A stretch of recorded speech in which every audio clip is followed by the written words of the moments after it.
Right, welcome to the channel. So we're talking director Tim Miller.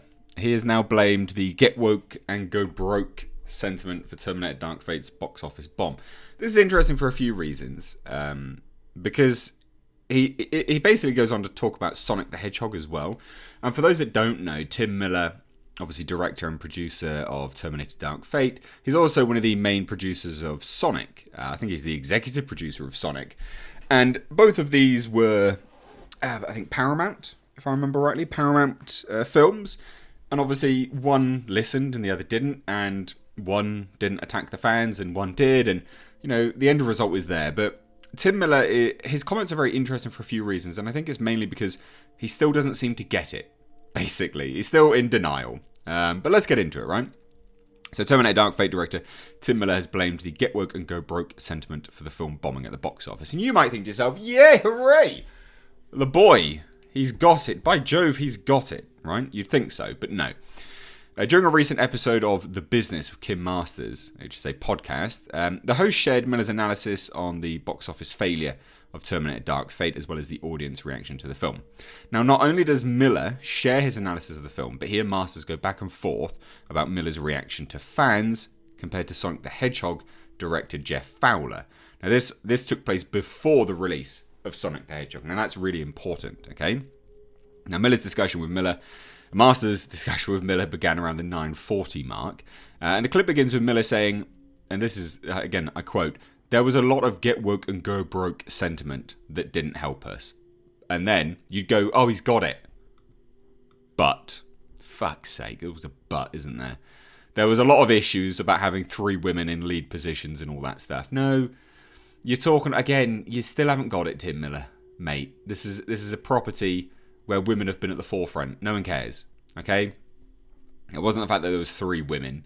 You could have had John Connor in there, you know, outside of your stupid little John Connor light, and then people would have liked it. I think really it was a lot of the John Connor nonsense that pissed people off, and your comments on misogyny.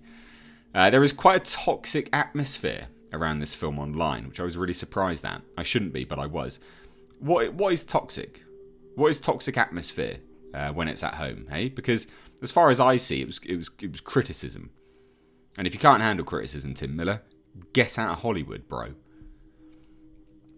Now, Masters then posits that the idea that fans are lying in wait to pounce on directors and creatives because they know what they don't want. Well, yeah, fans do know what they don't want. Like, come on. Now, Miller agrees with this assertion, saying, yeah, and unfortunately, I think it's a small minority, but it's a very vocal minority, and they make a lot of noise and it's hard. Well, if it was a vocal minority, your film would have done better, wouldn't it? Let's be honest. So you still haven't got it. He says, you know, I don't dwell online on the negativity, but it's human nature to read a little bit. And then he goes off on one, which is completely different and not related to the film at all, right?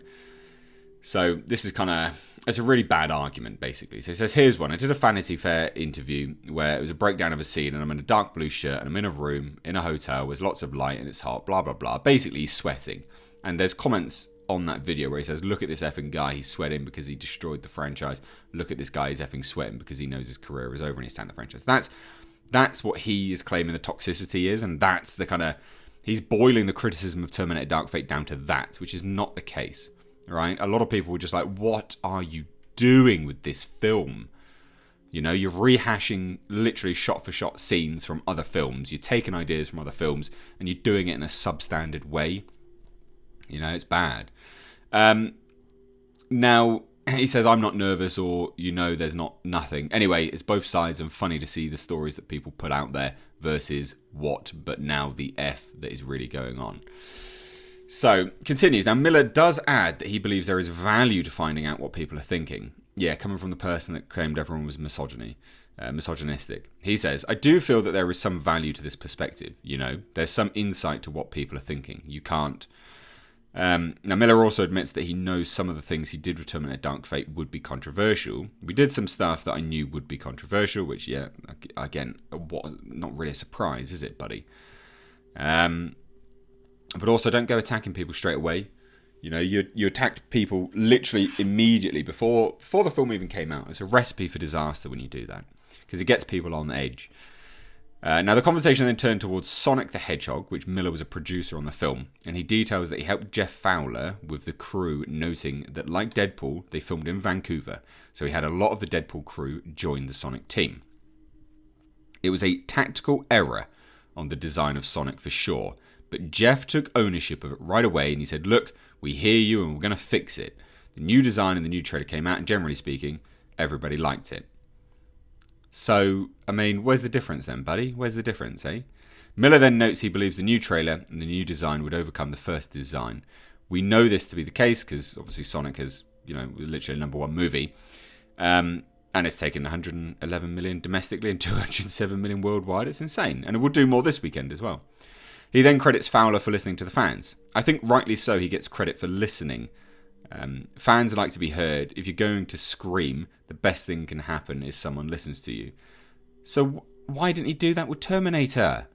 This is what I mean. This guy, he just doesn't get it, does it? It's like, well, it's one rule for me and the other, and others for thee. Like, fuck me. He concludes, I know there is a lot of, you can't be held hostage to them, but use your good judgment. I think Jeff realised that. I think he realised he needed to fix it. So where was this sort of humility from Tim Miller with respect to Terminator Dark Fate, eh?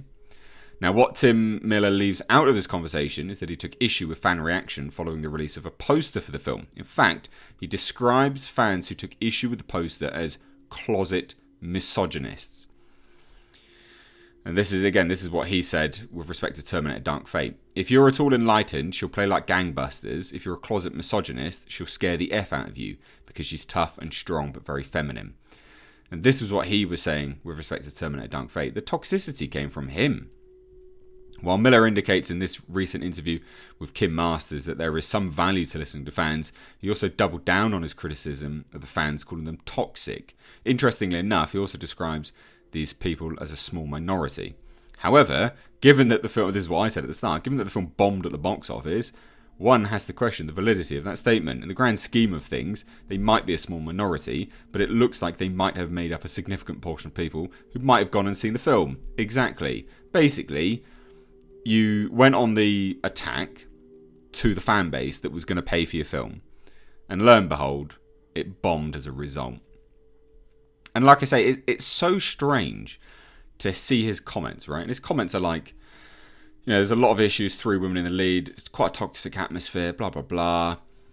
I'm not going to listen to people. Yeah, and unfortunately, I think it's a small minority, it's a vocal minority, online negativity, all this kind of stuff, right? And then he's just like, oh, yeah, but we should have listened. It was a tactical error. Jeff took ownership. Look, we hear you and we're going to fix it. What? The fact that he says very specifically, I think rightly so he gets credit for listening to fans, because fans like to be heard. If you're going to scream, the best thing can happen is someone listens to you. So what happened? Where was this, the humility, Mr. Miller? Where was this? God damn. And the end result, the end result speaks for itself, because we've got something which is, now Sonic the Hedgehog is good. It's a good film. It's wholesome. It's got some good morals about family and friendship. Finding your friends and stuff like that and helping people out.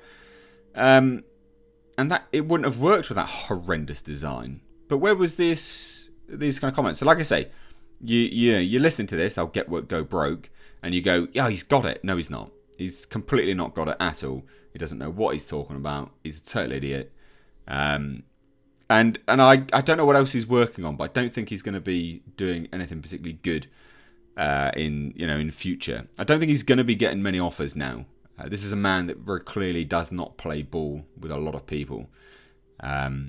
So yeah, it's interesting nonetheless. But what do you guys think about this? What do you think about Tim Miller's comments? Let me know down below in the comment section. If you're new here, do hit subscribe. You can stay up to date on the world of pop culture movie news by hitting the bell notification icon. Also, for returning subscribers, if you're waiting for my Dark Crystal, the Power of the Dark Crystal series, I've had to take a small break from that. I'm hoping to get back to it today, but it may be released tomorrow. And as a result of that, Hellraiser Below and Beyond will be delayed until next week. But what I'm probably going to do with Hellraiser Below and Beyond is I'm going to finish the story and compile it into one long audiobook for you and just complete it like that. So stay tuned for that, but also let me know your thoughts on that down below. Anyway, guys, thanks so much for watching. With Mr. H, take care.